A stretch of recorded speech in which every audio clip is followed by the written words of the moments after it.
Yet another ALEC superstar, Texas Tech University Chancellor Brandon Creighton. And you say, what is a chancellor doing here? He used to be the president pro tem of the Texas. He is responsible for the largest school choice program in the United States. I'm going to talk to him about that after I talk about Texas Tech.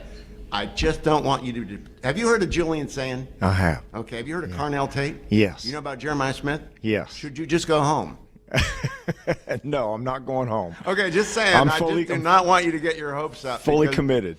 Texas Tech is going to be what, 5, 6, ranked in the playoffs. Are they in the playoffs? 5, 6? If not higher. Oh no, I don't think they make that. Okay. Well, it is Texas. We'll be nice to you. Okay. Tell me about universal school choice, because I stood up and cheered when you got it done, because it could not get done in Texas. Yeah, every team has said that about Tech until they've been completely annihilated by them. So we'll see. I'll get your number and I'll call you on the day after. We'll see. You might not make it that far, but I hope you do. I hope so too. Notre Dame thought that last year. It's been an incredible year. Yes, that's congratulations. Right. Yeah, very nice for the junior varsity in Texas. No kidding, right? Up in the Big Ten, we play real football. I'm telling you, right? It's incredible what the Big Ten has to offer until they don't. All right, tell me about school choice, because we could do this all day long. I've been used to Michigan for the last week. I'm all hyped up. So. Yeah. No, I love it. Yeah, school choice. A battle in 2023.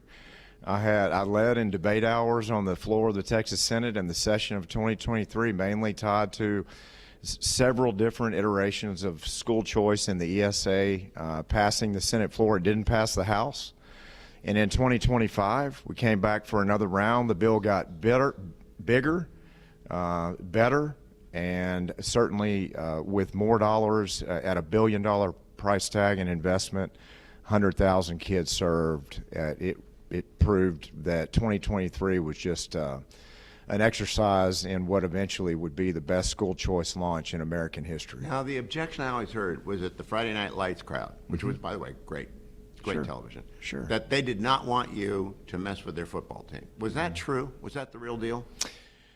You have all kinds of stakeholders approaching the Capitol with 10,000 different people a day in that building during session with their own concerns. Was that a real concern? Absolutely. We had a provision in that bill with open enrollment among public schools while we also were creating the ESA.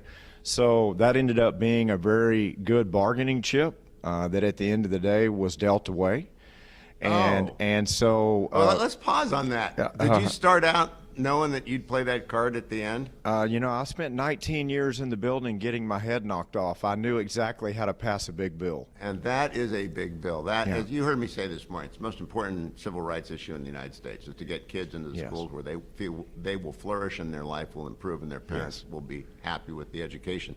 But I never believe people have bad faith. They have the reasons for it. Did you persuade people, or did you just have to beat them?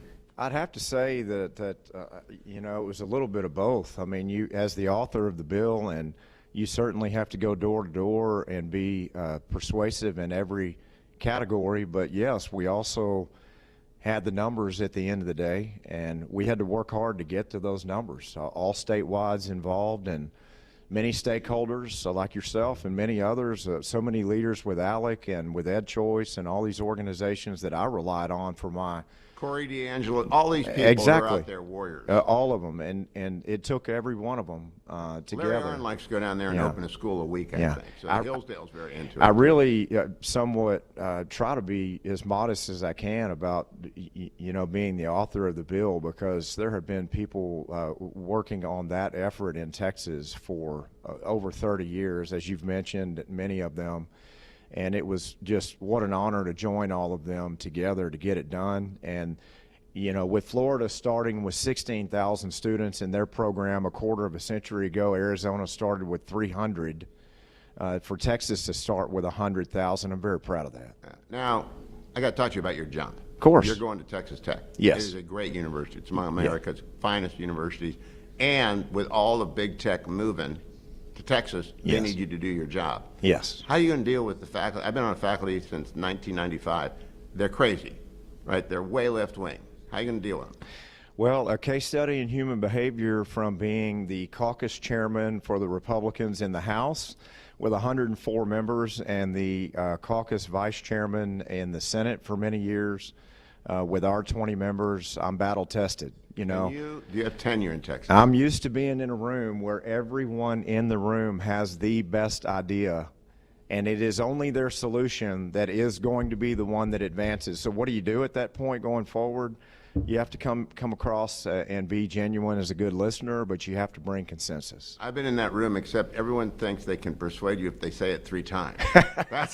I relate to that. Yeah, Yeah, and so, but in terms of walking into a university and you're used to actually getting stuff done, Yeah. universities aren't. These professors are used to being, I'm just like them, leave me alone, Yeah. let me teach common law. What are you going to do to change the culture of the place? It's not woke. I mean, you're not Yeah. starting off woke. Yeah, no, it's a culture at which I get, you know, the point that you're making, and the bureaucratic side of it is, you know, I'm going to have to get accustomed to that, but we're also going to be expecting others to speed things up. It's going to be a different environment. And so where will we meet in the middle on that? I'm not exactly sure. I'm just a few days into it, but we're going to have a consensus agreement that we have goals to set, that we're going to move at a pace to accomplish those goals, and certainly the students will be the #1 priority for a degree of value coming from Texas Tech University system will be at the top of the list in the state. How many students do you have at the campus? 45,000 at the main campus there in Lubbock, and then over 60,000+ total. Okay, we have less than a minute. Do you want the federal government to get involved in NIL, or do you want Texas to solve NIL by itself? Well, you know, I've never been one to wait on the feds for anything. So I think that uniformity is important. I'm very supportive of revising these media acts so all athletes can benefit and participate. I think the delta on what can be negotiated from the networks and others will be plenty. But we have to make this progress because it's the Wild West. And I've carried the NIL bill in 21. Oh, you did? 21, 23, and 25. So that was my bill in Texas. You've been busy. It was out of 40,000 votes and all the bills that I've passed, I introduced that bill as the only bill I've ever filed that I was against when I filed it, and I was neutral in committee when I presented it. But the plane had taken off, and we had to rope the tail end of that plane and participate or not. Chancellor Brandon Creighton, good luck to you, except you come up against Ohio State. Thank you. We'll be ready. We'll be ready. I'll watch that game. All right. Thank you, Chancellor.